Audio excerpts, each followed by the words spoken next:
Hello, and today we'll continue with A Fall from Grace.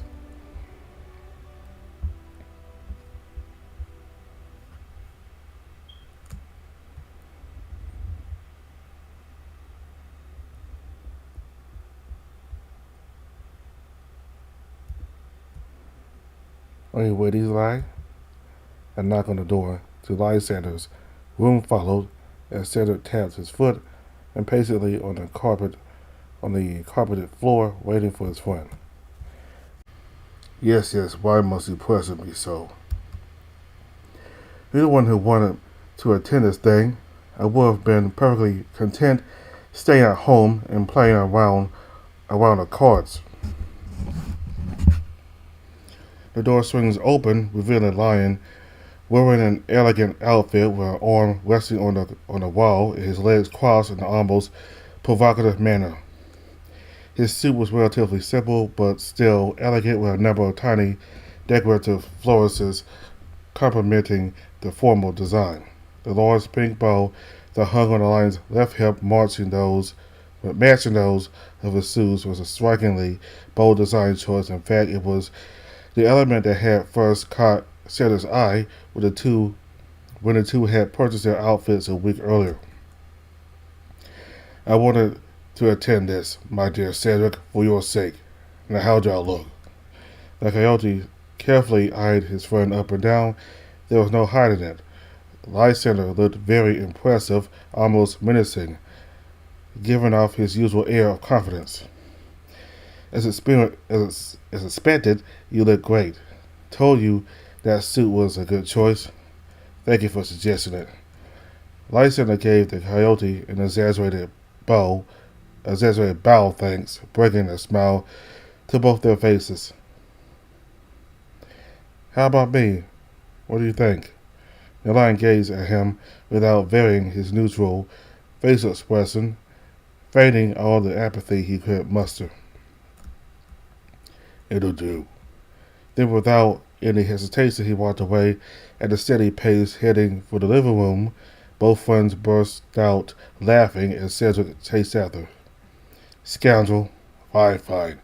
You look exceedingly handsome. However, as a gentleman, it is not my place to say so. I will let the ladies be the judges of that this evening. Reaching the living room, Lysander called out for his aunt's maid. Nancy, bring us some water. The maid appeared a few seconds later, carrying a tray with a jug of water and a pair of drinking glasses. Good evening, Master Lysander, sir. And you too, Master Cedric. Cedric smiled and nodded as a reply, picking up one of the glasses and sipping the cool liquid. Tell my aunt we're heading out this evening. I reminded her earlier, but knowing the old hag, she's probably forgotten already. Yes, sir, I wish you both a good time at the ball.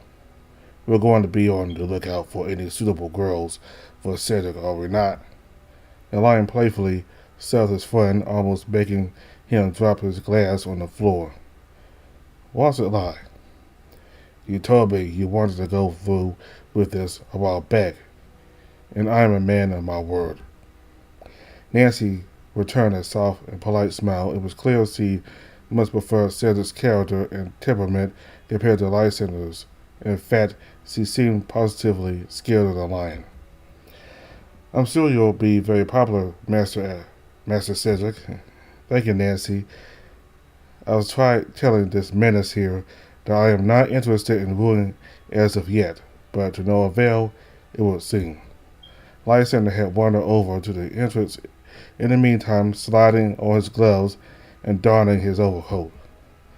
You're in no fit position for that sort of talk, Cedric. Now enough dilly-dallying. We must be off. I'm coming. I was the one rushing you until 2 seconds ago. They stepped out the door into the chilly evening air. The days were only just starting to get longer again, and the setting sun had colored the sky with a warm red hue. The two mounted an elegant carriage, Lysander taking the reins. Cedric sat next to him, still unsure as to whether he felt like dancing and socializing on that particular evening, but he had promised his friend and Lysander seemed excited enough about the whole matter, so much so that some of that excitement ended up rubbing off on the coyote. They sped along the quiet streets, soon leaving their hometown behind them. Lysander made some small talk along the way, filling Cedric in on which people he knew were going to be there, their quirks, and any gossip surrounding them. The coyote enjoyed this despite not being one to revel in hearsay. Most importantly, it helped him feel like he was an active part of the lion's friend group, since he was comfortable enough to share this information with him. They are a parcel of queer fellows indeed, truth be told, and my life would be a great deal more boring without them in it. However, none of them are like you, Cedric. You have something about you unlike most other gentlemen I've met. Oh, what do you mean? Lysander carefully considered his next words. You don't show off.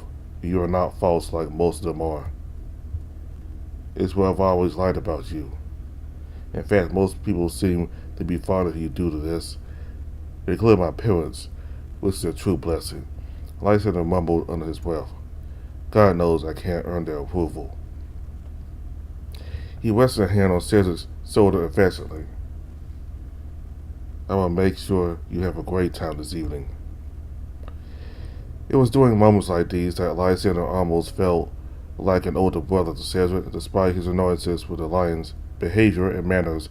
At times the coyote felt glad he knew him and had him in his life. He was the one friend that had stuck with him despite his current situation. After a half an hour long journey, the two friends reached the Palladian country estate the ball was being held at. A couple of servants greeted them, driving the carriage to the stables, after both Cedric and Lysander had dismounted and taking their friends' hats and overcoats. Upon entering the building, they were warmly greeted by the lion's friend, Terence, a tall owl who was the owner of the house and grounds. Lysander, I have not seen you in such a long time. Welcome. And so this must be young Cedric. What a charming fellow. Cedric instantly found his mannerisms a tad strange. Terence couldn't have been more than 5 years older than Lysander, and the lion was only a couple years older than Cedric, yet he was addressing both of them as if he were their grandfather. He tried to come up with a positive explanation for this. Perhaps the owl had exclusively been brought up by older members of his household, but this also didn't quite add up, since he seemed to be well acquainted with plenty of young noblemen and women. He'd have to ask Lysander about this later that evening. Terence shook the coyote's hand softly before turning back to face the lion. Oh, you won't believe it. Rudyard is here. He actually showed up after everything he did. Goodness gracious, the absolute nerve that serpent has. After the scandal, too. Cedric gazed around the entrance as the other two grew engaged in the latest gossip. It was certainly very impressive, the marble floors and statues all around, contemplating the building's neoclassical design. Noticing the lack of engagement on Cedric's part, Terence redirected his attention to the coyote. Well, I must say it's a pleasure to meet you at last. We've heard much about you, sir. Cedric smiled, unsure of what to say. Pleasure's all mine. Terence, before we get carried away, do you think any lady of good standing and of a wealthy background would be interested in such a lad as Cedric? The coyote rolled his eyes. He appreciated Lysander's attempts, as it was a good idea for someone who had fallen on hard times, such as himself, to find a wife who could help out money-wise and offer him a chance to get back into polite society. But Cedric wasn't sure the lion knew what the word subtlety even meant. Not my place to say, but if you must ask, allow me to suggest a few dance partners who might suit you and young Cedric here.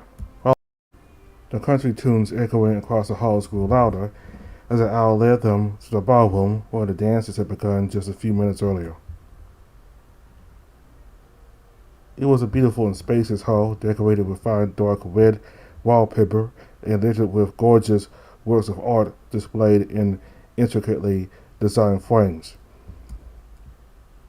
The central chandelier hanging from the ceiling, as well as the many other lights, illuminated the room almost still theatrically, the subtle and flickering light dancing on the walls and surfaces. The dancers were already engaged in polite conversation and moved elegantly upon the shiny wooden floor, performing their steps with ease. The owl subtly gestured at one of the dancers, an elegant, tall doe in a pastel green and pink silk gown. That's young Elizabeth Hawkins. She hails from a wealthy northeastern family and is a most pleasing and clever lady. And just behind her, that's Hortense Williams. Cedric glanced at the girl Terence was referring to, a plump sparrow whose most notable feature, other than her gentle demeanor, was her beautiful flowery hat. Her family name has connections to the East India Company. She's a very witty girl and extremely well read too. What a coincidence. You like books, don't you, Cedric? Oh, hush, lie. The lion leaned over to Terence. Of course, no woman could be a good enough match for this hound. Of course. I best go greet some of the latecomers now, but good luck to both of you. Have a lovely evening. With a polite bow, the owl left the two, disappearing into the crowd. Come on, Cedric, what are we waiting for? Lysander took the coyote's hand and dragged him closer to the two women Terence had pointed out just as one of the first dances came to a close. Stepping forward boldly, the lion claimed their attention. Good evening, ladies. May each of us have the honor of leading you for the next dance? The couple returned a polite smile. You may, sirs. Elizabeth walked over to Cedric, extending her hand, which the coyote bent down to kiss.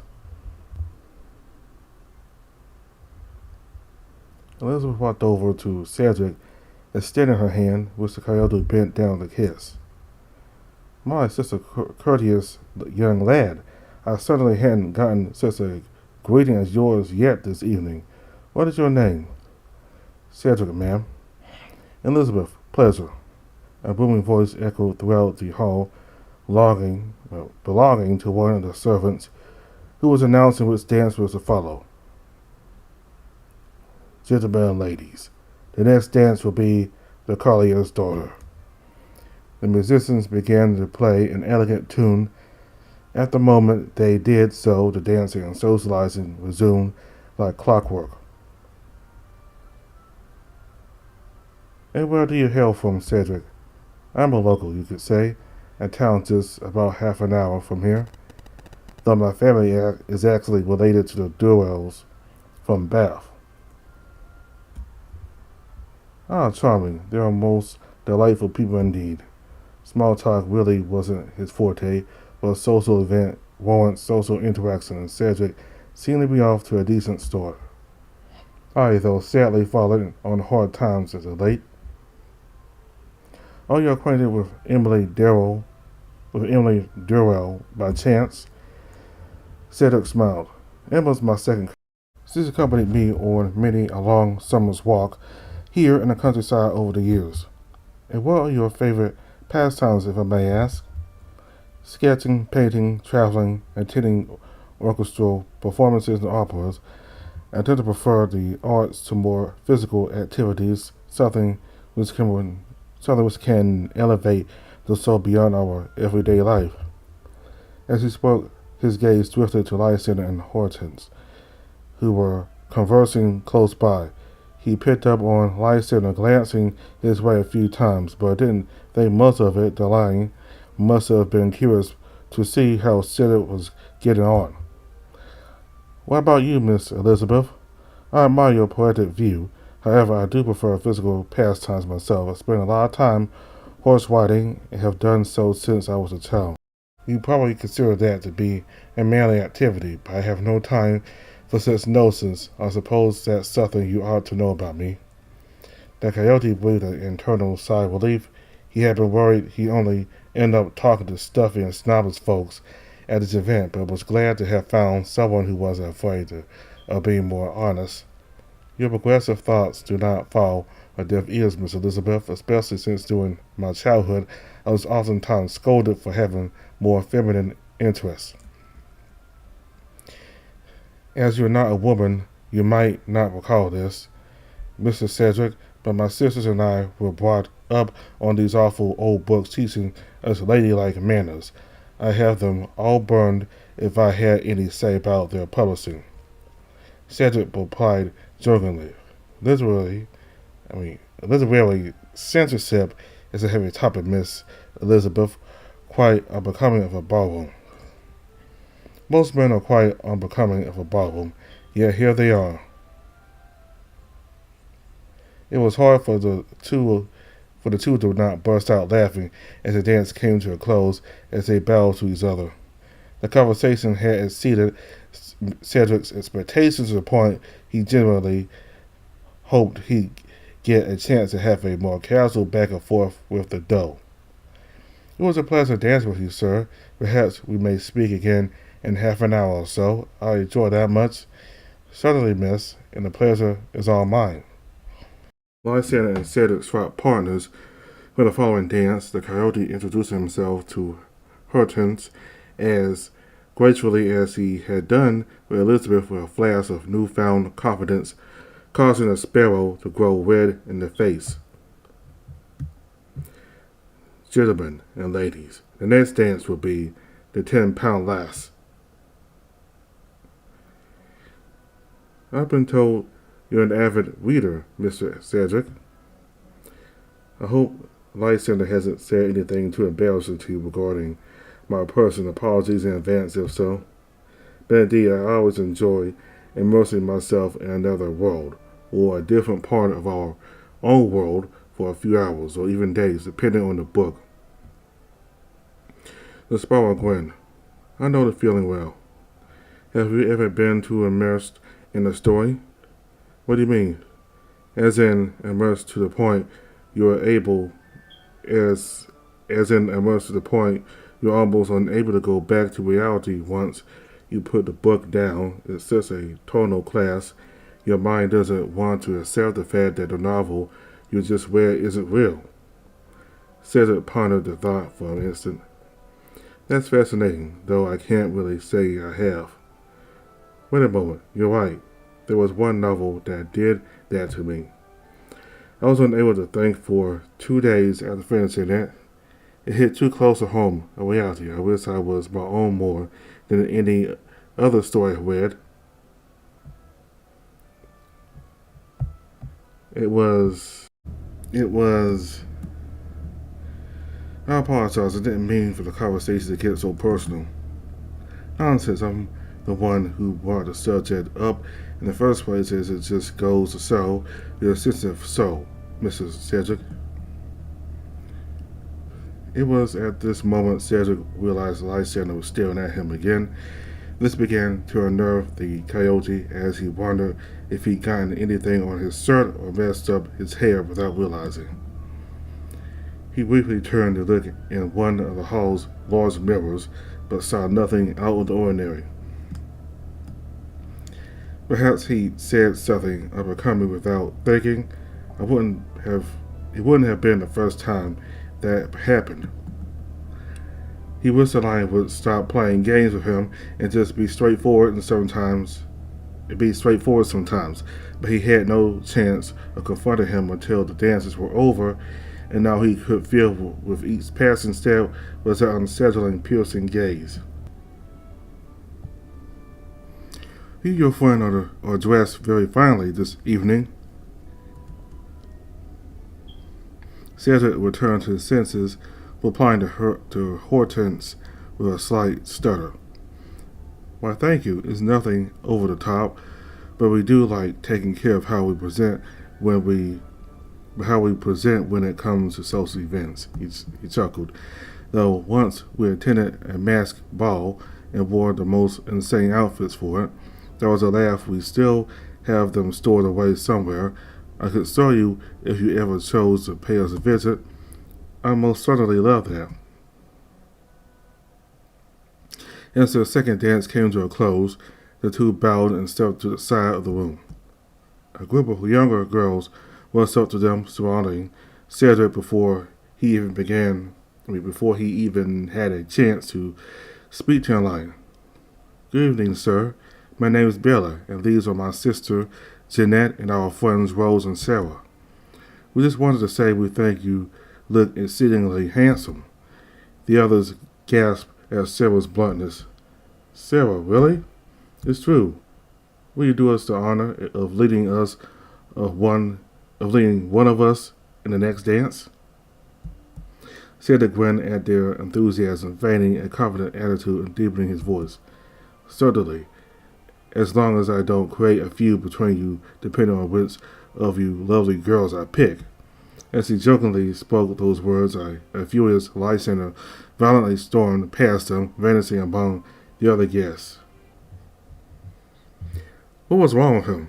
He usually prided himself on etiquette at these sort of events. Had Cedric done or said something to upset him? Lose himself in the young girls and rushed over to Elizabeth and Hortense. The two had just been offered a couple of wine glasses by one of the waiters and picked up a third one from the tray to give Cedric the moment they saw him approach. Mr. Cedric, please have a drink with us. We'd love to chat a bit more with you. I'm awfully sorry, Miss Elizabeth, Miss Hortense, but I can't.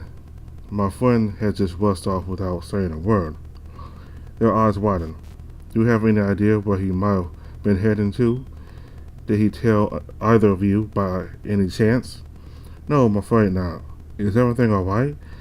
There seemed to be something a little off about him, even though I hardly know the man.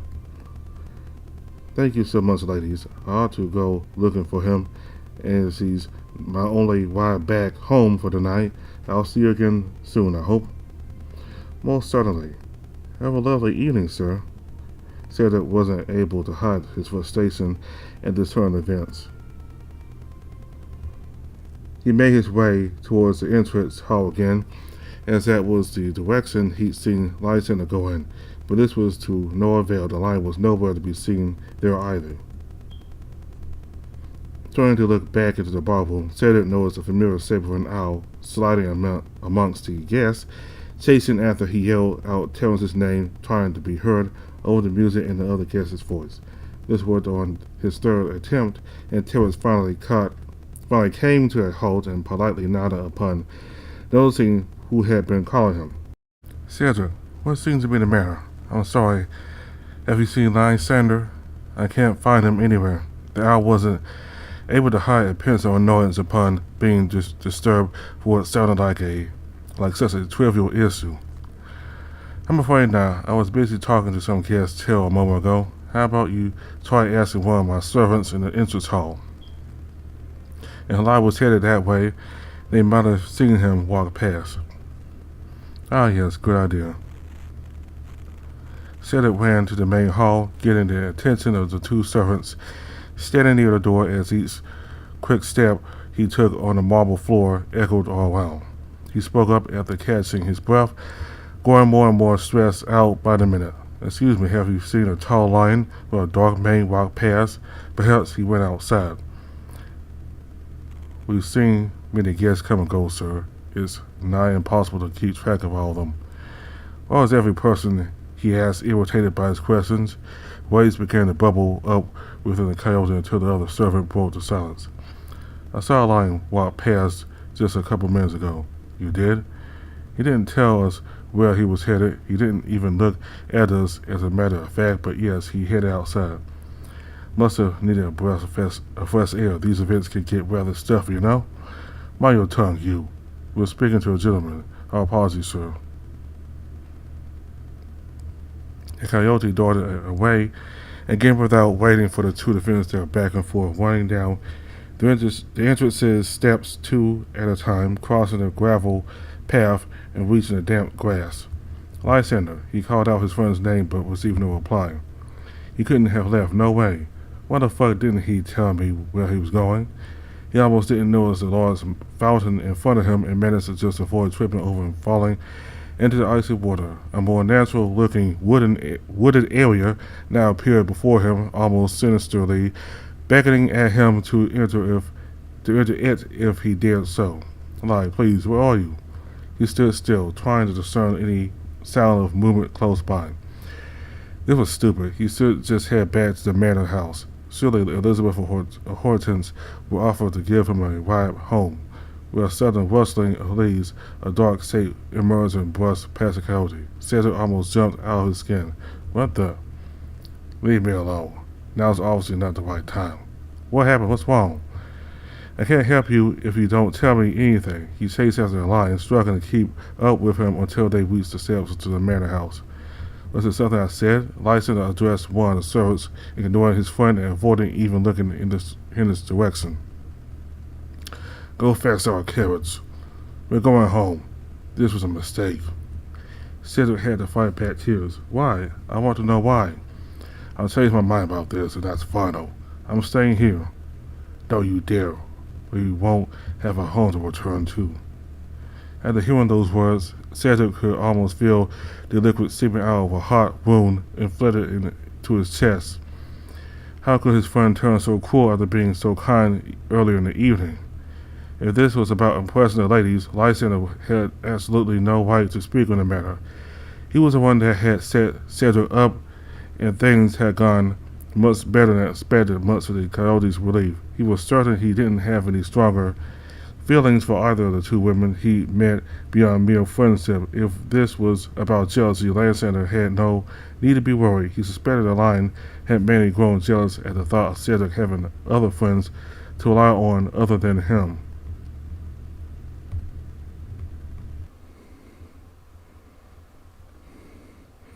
But if this was really the case, he still was just taking his friend aside and spoken to him like an adult instead of throwing this childish tantrum. He decided he was going to take a long walk in the morning to avoid spending any more time with Lysander until he received an apology. At this point, it almost felt like the lion had been expecting things to go wrong, like some sort of cruel practical joke he had planned at the coyote's expense. Cedric didn't say another word the entire journey home, and only broke the silence to wish Lysander a good night before retiring to his own room. He unbuttoned his waistcoat, and with a long, deep sigh, he sat down on the bed to take off his shoes. That's when every negative emotion he felt that evening hit him all at once with an almost inconceivable force. He burst into tears, burying his muzzle in the bed pillows to muffle the sound of his sobs. He couldn't keep this up. Something needed to change. He felt trapped and completely alone. What awful reality had he dug himself into? Life had to be better than this. Despite Cedric's efforts to not be heard, his sobs still reached Lysander's ears. The lion was standing inches from the door to his friend's room, frozen in place. Part of him wanted to burst in there, but they hugged the coyote and have a long, earnest conversation about what had happened earlier that evening. But he knew he wasn't going to do that. The guilt he was feeling wasn't strong enough. As much as it hurt, he didn't regret forcing them both to leave. Inside that ballroom, he realized that contrary to what he kept telling himself, till then he wasn't ready to let Cedric go. In fact, that mere thought of his friend running off with one of the two women they meant never to be seen again terrified him. Surely the reason he had been helping Cedric out for the time being was our goodwill and nothing more. He shook his head. This was the greatest lie he told himself. Lysander needed someone like Cedric around. Someone he could talk to and share things with. Someone who was willing to have more personal conversations with a lion, whom he could be more vulnerable with without being afraid of mockery. He'd done the right thing. They were both safe. Cedric was still his.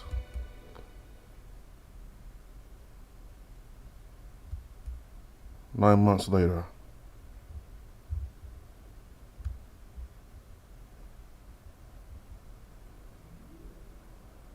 I was just gonna stop right here. I really like the drawing for the cities. They're very great,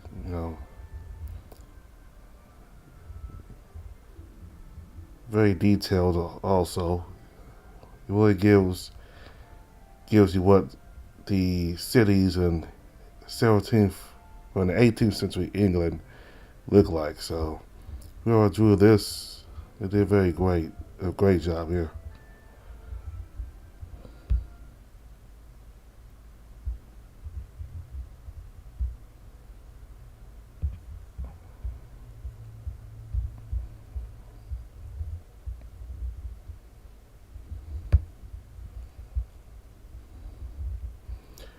Alright, so Lysander, he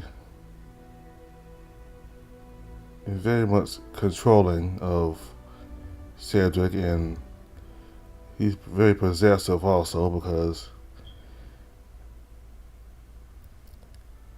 I guess the reason why he ran out like that, because he really wants Cedric with him. He doesn't want anybody else taking him, because he probably thought those two women might have taken Cedric, and Cedric's attention might have been directed towards them since he was dancing with them and not Lysander. So,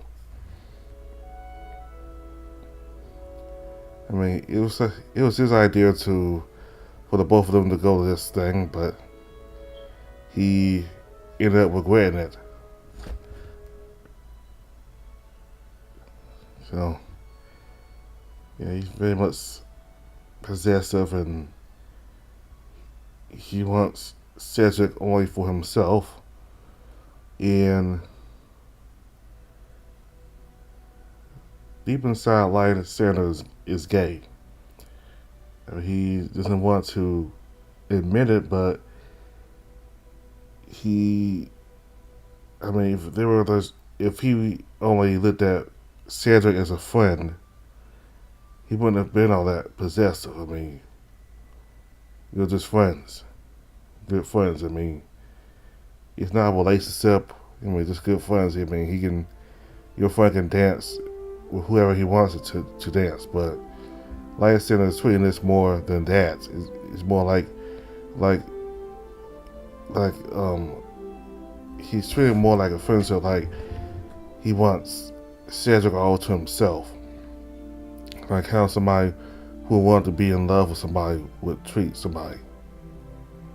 Not to say that it's okay for you to be like that if you're in love with somebody, but usually when people try to be possessed of somebody, it's usually somebody who have feelings for that person. They want to, have intimate feelings for that person. They look at them more as just a friend. So I think Lysander wants to be with Cedric. He just won't admit it. He won't admit it to himself also. Alright, so there's one more part to do, and then we'll be up to date with A Fall from Grace. So thank you all very much for watching. Bye.